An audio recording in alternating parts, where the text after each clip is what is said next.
স্বাগতম সবাইকে। আজকে আমরা এই লোগোটি বানানো শিখব অ্যাডোবি ইলাস্ট্রেটরে। চলুন দেরি না করে শুরু করা যাক।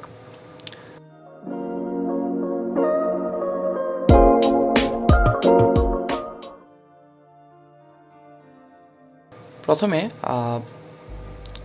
এই লোগোটি বানানোর জন্য আপনার প্রয়োজন হবে রেক্টেঙ্গল গ্রিড টুল নামে একটি টুল। আর যাদের এই অ্যাডভান্স টুল অপশনটা সেট করা নাই তারা উইন্ডোতে চলে যাবে। উইন্ডোতে গিয়ে টুল অপশনে গিয়ে অ্যাডভান্সে ক্লিক করবেন। আপনাদের হয়তো বেসিক করা থাকতে পারে, আপনারা অ্যাডভান্স দিলেই এই যে বাড়তি টুলবারগুলো পেয়ে যাবেন। তাহলে এখান থেকে আমি প্রথমে রেক্টেঙ্গল গ্রিড টুলটা নিয়ে নিলাম এবং শিফট চেপে রেখে, যাতে প্রপোর্শনালি বাড়ে, শিফট চেপে রেখে আমি একটা রেক্টেঙ্গল আঁকলাম, গ্রিড রেক্টেঙ্গল আর কি। এবং এটার আমি শুধু স্ট্রোকটা রাখবো এবং ফিল নান রাখতেছি আপাতত। এরপর আমি পোলার গ্রিড টুল যেটি আছে রেক্টেঙ্গল গ্রিড টুলের নিচে ওই টুলটা নিলাম এবং অল্ট এবং শিফট চেপে রেখে একসাথে আমি আরেকটা ঠিক এইরকম একটা গ্রিড আঁকলাম, পোলার গ্রিড যেটাকে বলে। এখন এটা আমাদের কেন প্রয়োজন হবে? এই যে জিওমেট্রিক শেপের যে লোগোটা, এটার জন্য আমাদের প্রয়োজন হবে এই গ্রিডটা। এখন আমি ফিল কালার ব্ল্যাক রেখে আমি পুরো রেক্টেঙ্গল দুইটাই সিলেক্ট করলাম একসাথে এবং শেপ বিল্ডার টুলটা নিলাম। শেপ বিল্ডার টুল নিয়ে এবার আপনি জাস্ট প্লাস অপশন দেখতে পারবেন। এই প্লাস অপশন দিয়ে আপনি জাস্ট ড্র্যাগ করবেন মাউস দিয়ে, যেদিকে ড্র্যাগ করবেন ওইদিকে দেখবেন শেপ, নতুন একটা শেপ তৈরি হচ্ছে। এবং কালারটা অবশ্যই ফিলের কালারটা অবশ্যই যে কোনো একটা কালার রাখবেন, স্ট্রোক না রাখলেও চলবে। এখন এভাবে আপনার পছন্দ মতো আপনি শেপ ক্রিয়েট করে যাবেন এবং দেখবেন খুব সুন্দর জিওমেট্রিক লোগো কিন্তু তৈরি হয়ে যাবে।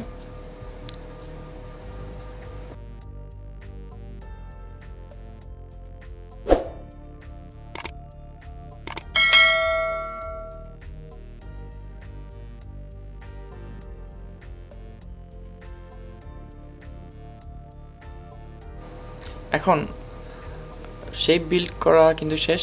এবার আমি সব কিছু সিলেক্ট করে আনগ্রুপ করব কয়েকবার, কারণ সবগুলো একসাথে শেপ বিল্ডার দিয়ে যখন আপনি শেপ তৈরি করবেন তখন বিভিন্ন স্ট্রোকের সাথে বিভিন্ন লাইনের অনেক শেপ তৈরি হতে পারে, যেগুলো গ্রুপ অবস্থায় তৈরি হয় আর কি। তো আমরা জাস্ট আনগ্রুপ করে নিব কয়েকবার। এরপর সবগুলো শেপ আলাদা আলাদা করে শিফট চেপে রেখে ক্লিক করে আমি একদিকে নিয়ে আসলাম এবং বাড়তি যে অংশগুলো লাগতেছে না আমাদের, ওগুলো আমি জাস্ট সিলেক্ট করে ডিলিট করে দিলাম। এখন এই লোগোটায় আমরা জাস্ট কালার করব। আমি আগে থেকে একটা কালার করা লোগো পাশে রেখে দিয়েছি। এই লোগোটা আমি আগেই বানিয়েছি আপনাদের দেখানোর জন্য। তাহলে আমি জাস্ট যে কালারগুলো দিব ওই শেপগুলো সিলেক্ট করে কালার পিকার টুল দিয়ে কালারটা নিয়ে নিলাম ঠিক এইভাবে। তাহলে খুব সহজেই কিন্তু আপনি অ্যাডোবি ইলাস্ট্রেটরে এরকম অসংখ্য জিওমেট্রিক লোগো বানাতে পারবেন। এক শেপে এক ধরনের জিওমেট্রিক লোগো পাবেন এবং ইচ্ছামতো একটা টেক্সট দিয়ে দিবেন নিচে অথবা পাশে, এটা সম্পূর্ণ আপনাদের ইচ্ছা।